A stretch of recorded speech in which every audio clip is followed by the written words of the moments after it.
ये तो अपने मैं मुफस्सिल के साथियों, अधिवक्ताओं और सम्मानित मतदाताओं को अपना सादर प्रेम भरा प्यार प्रणाम करता हूँ। दूसरी बात मैं ये कहना चाहता हूँ कि आपका उम्मीदवार किसी मायने में किसी से कोई कम नहीं है, कोई टिकने वाला नहीं है। जीत पक्की, वादा पक्का।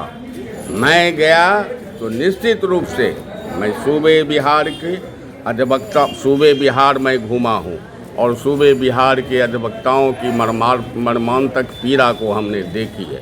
तो ऐसी स्थिति में सूबे बिहार में मुफस्सिल के अधिवक्ताओं के लिए जो काम मुख्य रूप से है, मरणोपरांत जो मिलने वाली निधि होती है, उसमें बहुत समय लगता है। तो मैं वादा करता हूँ कि मैं जाऊँगा तो निश्चित रूप से इसके लिए प्रयास करूँगा कि मरणोपरांत जो मिलने वाली निधि है वो बिल्कुल 30 दिनों के अंदर हमारे मुफस्सिल के अधिवक्ताओं को मिले ही मिले, इसमें कोई कोताही नहीं। रही वेलफेयर की बात, जब 5 रुपये था वही अभी तक मिल रहा है, तो ये वेलफेयर का जो ये है कर रहे हैं लोग, तो इसके लिए मैं जा कर के इसके लिए निश्चित रूप से प्रयास करूँगा कि वेलफेयर में बढ़ोतरी हो।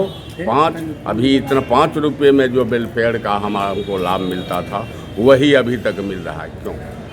तो इसलिए मुफस्सिल के अधिवक्ताओं को मैं बार बार कहता हूँ, मैं मुफस्सिल से हूँ और मैं मुफस्सिल के लिए जो कुछ भी करना पड़ेगा करूँगा, अन्यथा मैं वहाँ से वापस आ जाऊँगा और फिर दोबारा आप अपने मुफस्सिल के साथियों के सामने मैं पेश नहीं होऊंगा।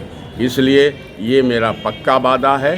तो इसलिए मुफस्सिल के साथियों से मैं आग्रह करता हूँ कि आपका उम्मीदवार बिल्कुल ही वादा का पक्का निकलेगा, किसी तरह का कोई अथी नहीं। और जो हमने बदहाली देखी, जो हमने सूबे बिहार हम घूमे हैं और सूबे बिहार में जो हम अपने मित्रों सम्मानित अधिवक्ताओं की करुणादायक, कष्टदायक और ये जो कष्ट देखा है वो मर्मांतक है मेरे लिए। मैं शर्मसार हूँ उसके लिए। तो इसलिए मैं मुफस्सिल के अपने मित्रों को आश्वस्त करता हूँ कि विधि सम्मत जो कोई भी हमें जो लड़ाई लड़नी पड़ेगी लड़ूंगा। और मैं तो यहाँ अध्यक्ष और सेक्रेटरी रहा हूँ, आप सभी जानते हैं कि मैं जो कार्य मुझे दिया गया, सौंपा गया, मैं उसका बिल्कुल ही दायित्व उसका निर्वहन किया। मैं ये कहना चाहता हूँ अपने सूबे बिहार मुफस्सिल के अधिवक्ताओं से कि मेरे पैरों में घुंघरू बंधा दे, फिर मेरी चाल देख ले। आप मुझे दायित्व सौंपें, आप मुझे बार काउंसिल भेजें, फिर देख लें कि क्या मैं करता हूँ। अच्छा सर, 5 रुपया वेलफेयर से 25 रुपया हुआ, तो आपने दिमाग में क्या रखा है, कितना मिलना चाहिए मरने के बाद? मरने के बाद तो आप अंदाज कर लीजिए, कम से कम जो है सो 20-25 लाख तो मिलना ही चाहिए। इससे कम का तो होना नहीं चाहिए। अंदाज कीजिए ना। अरे 5 रुपया में एक्चुअली तो हम आपको कैलकुलेट करके नहीं बता रहा हूँ, जो 5 रुपया में मिल रहा था वही अभी तक है, जबकि कितना हो गया। लेकिन उसको तो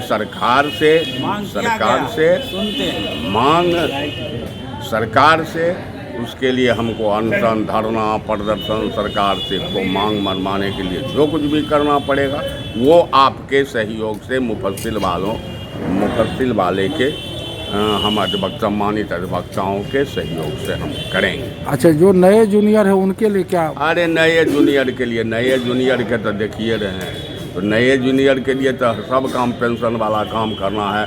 प्रति महीना जब तक वो एस्टेब्लिश नहीं हो जाते हैं उनके लिए वो काम करना है।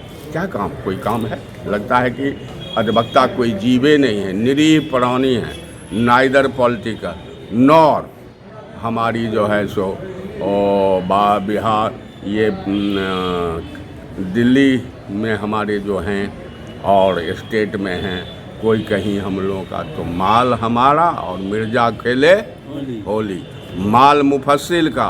और देख ही रहे हैं कहाँ बंदर बांट क्या हो रहा है। इसलिए मित्रों, ये वक्त है मुफस्सिल के अधिवक्ताओं को सजग रहने का, और सजग रहें, अपने मताधिकार का खुलकर प्रयोग करें। कोई शौचाबे नहीं।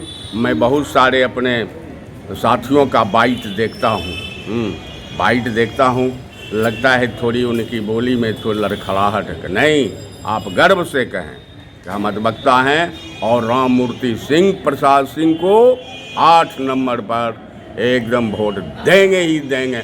कोई शौचाने की ज़रूरत नहीं है, बोली में नरमी लाने की ज़रूरत नहीं है कि दूसरा उम्मीदवार सुन लेगा तो क्या कहेगा।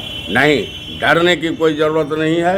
आपका उम्मीदवार वो कोई एड़ा गैड़ा नहीं है, वो आपके सामने 50 साल से है और वो उसमें कहीं भी कोई खोट नहीं है।